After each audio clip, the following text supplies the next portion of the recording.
The coronavirus hysteria is fake. Don't worry, this isn't going to be one of those mad conspiracy theories. I'm going to explain what the hidden agenda is and why we're being told all sorts of rubbish, why governments and the media are exaggerating and why they're telling lies. So here are some facts.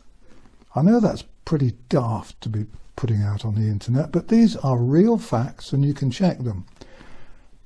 Number one, the World Health Organization says that the average number of deaths from flu, that's the ordinary old-fashioned flu, are between 250,000 and 650,000 a year. That's global. The US Center for Disease Control and Prevention says that in an average sort of year, 45 million people will get the flu. The old-fashioned, nasty, keep you off work, maybe keep you in bed, and if you're very unlucky, maybe kill you flu.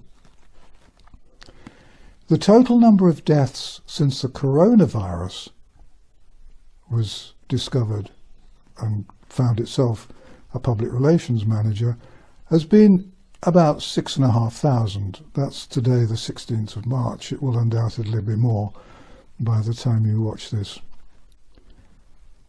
The number who would have died from flu, ordinary common or garden flu, in a bad winter period would be at least 10 times that.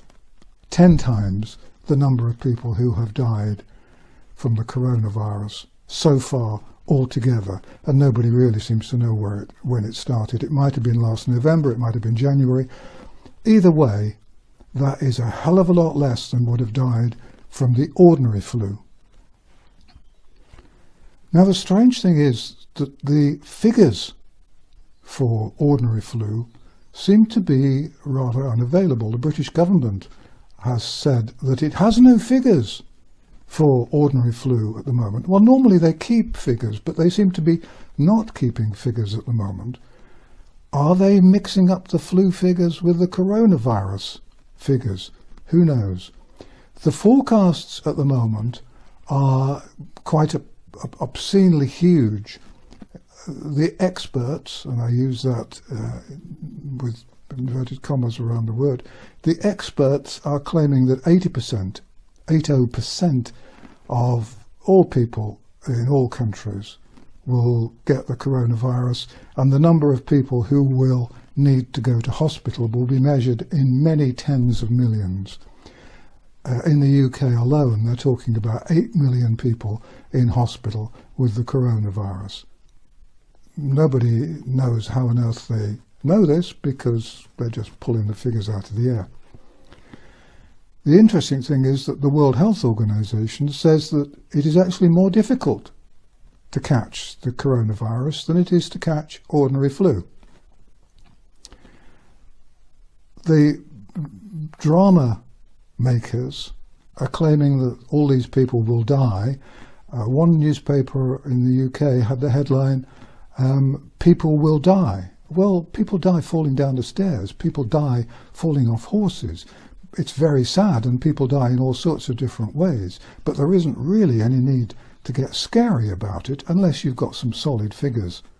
They haven't got any solid figures, so what's going on? Well, this isn't the first time that governments and the media have exaggerated scares. You may or may not remember the AIDS scare in the 80s and 90s, when it was suggested by the British Medical Association that everyone in Britain would be touched by AIDS. And there were thousands of millions of people who were terrified out of their wits. A lot of people were committing suicide because they were so worried. And at one point in the United Kingdom, there were more people employed to look after AIDS patients than there were AIDS patients. I mention this only to show that this isn't the first time that we've had a scare. Remember SARS? Remember the pig flu? Remember Ebola? From time to time, governments feel a need to scare us. It's what they do, and they like to keep us under control. But what's going on this time? This time, I think, is rather different. The government in the UK is targeting the over 70s. Anyone over 70 will shortly be told that they have to stay in their home for 4 months. They won't be allowed out. They can't go to the doctor, they can't go to the dentist, they can't go to the optician, they can't walk the dog. Food supplies will be placed on their doorstep so that they can nip out, grab their groceries off the doorstep and take them back inside. Even prisoners get better treatment than that. Even prisoners get access to doctors and dentists. Why is the government picking on the over 70s? It's really odd, because all the people who've died from the coronavirus so far have been people who had illnesses, other illnesses. They had heart problems, they had lung problems. They were quite seriously ill before they died of the coronavirus. It would make far more sense to say anyone who's got a serious chest condition, a serious health problem, should stay in and keep away from others in the hope that they won't get the coronavirus. But no, government's not saying that. Government is saying quite specifically that over 70s have to lock themselves in. Well, there are 90-year-olds who run marathons, and there are 40-year-olds and 30-year-olds who die from heart disease, lung disease, and all sorts of other diseases. It would make infinitely more sense to select those people to be isolated and in quarantine. The next thing is that the self-isolation business, which is now so popular, governments everywhere are saying people have to stay in for 7 days. Well, I don't really understand that, because according to all the information we have, the coronavirus can be active for 28 days. And the last time I looked, 28 days was a little bit longer than 7 days. So self-isolating for 7 days is utterly pointless. The other thing that I want to talk about is the way that the deaths have been distorted. At the moment, the figures that we have suggest that the coronavirus is more deadly than an ordinary flu virus. But is it really? Just look at the way figures are presented, because that's what's important. If you have 100 people who are diagnosed with a disease and 4 of them die, then the death rate is obviously 4%. But with the coronavirus, they're only testing people who are seriously ill and people who are in hospital. So the numbers of people who actually have the coronavirus is undoubtedly much higher.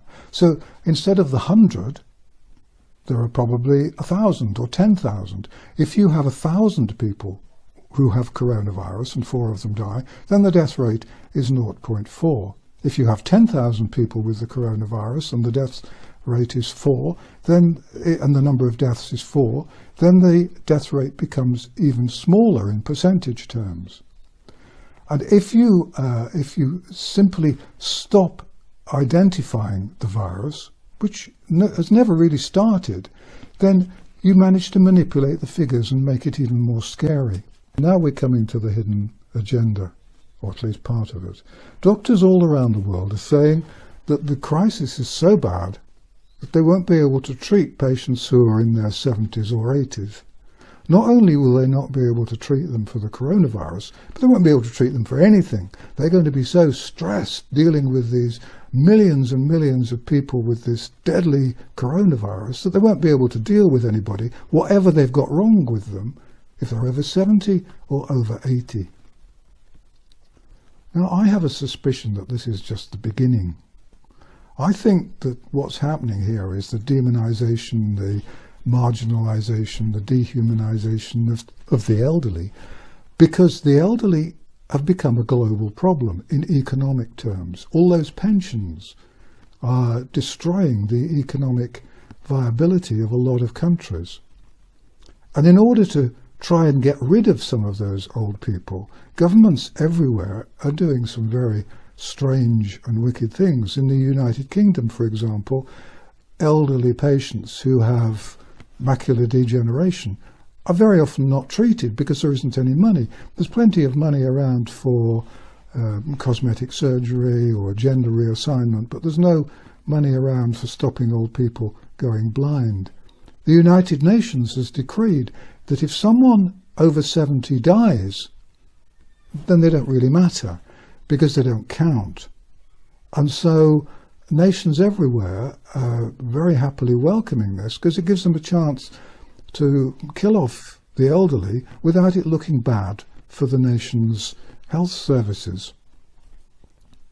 Younger people may welcome this, but they might also like to think of two things. One, if you're 30 today, you'll be in the danger zone in not too many years' time. And secondly, if 70 is now the cut-off time, and doctors are going to say, we're not going to treat anyone over 70 because they're not worth treating and we haven't got the resources, when will it become 60? And when will it become 50? Those are things that we all need to be very careful about. There's another thing as well. I don't think it's as important as the marginalisation of the elderly, but I rather suspect that when the vaccine becomes available to protect us all against the coronavirus, it won't be voluntary, it'll be compulsory. And when that vaccination has become compulsory, so will all other vaccinations, because that's what governments everywhere have been pushing for a long time.